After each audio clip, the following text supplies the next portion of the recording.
संकटांवर मात करण्यासाठी, जीवनात समृद्धी आणण्यासाठी आणि आपली स्वप्न पूर्ण करण्यासाठी आता आपल्याला साथ देतील शुभरत्ने। आर्थिक, प्रापंचिक, राजकीय आणि शारीरिक भरभराटीसाठी आजच आपल्या राशीचं शुभरत्न परिधान करा। 5 पिढ्यांपासून विश्वासाची परंपरा। शुभरत्न केंद्र AH मोतीवाला, नेहरू चौक, महाराष्ट्र बँकेसमोर, निपाणी। मोबाईल 09448 14 24 21। नमस्कार। आत्ताची एक मोठी बातमी आहे की वैभववाडी तालुक्यात खळबळ उडून देणारी बातमी आहे। ACB पथकाने कारवाई केलेली आहे। वैभववाडी पोलीस स्थानकात ही कारवाई केलेली आहे। वैभववाडी पोलीस स्थानकातील एक अधिकारी आणि कर्मचारी ACBच्या जाळ्यात अडकलेले आहेत। एका मारहाणीच्या केस संदर्भात आर्थिक व्यवहार करताना ही कारवाई केली असल्याचे समजते। ACBचा पथक हे सकाळी वैभववाडी दाखल झालं होतं आणि वैभववाडी पोलीस स्थानकातील या कर्मचाऱ्यांवरती ही कारवाई केली असल्याचे समजते। आपण पाहू शकता की माझ्या पाठीमागे जे पोलीस स्टेशन आहे आणि पोलीस स्टेशनमध्ये ही कारवाईची प्रोसेस आहे ती आता चालू आहे।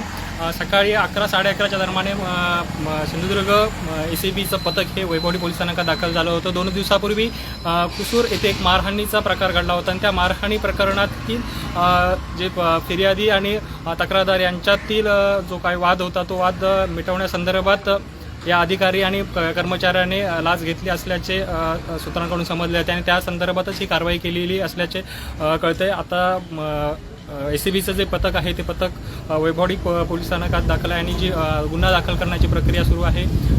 अजून काही वेळ हा गुन्हा दाखल करण्याच्या प्रोसेसला लागणार आहे।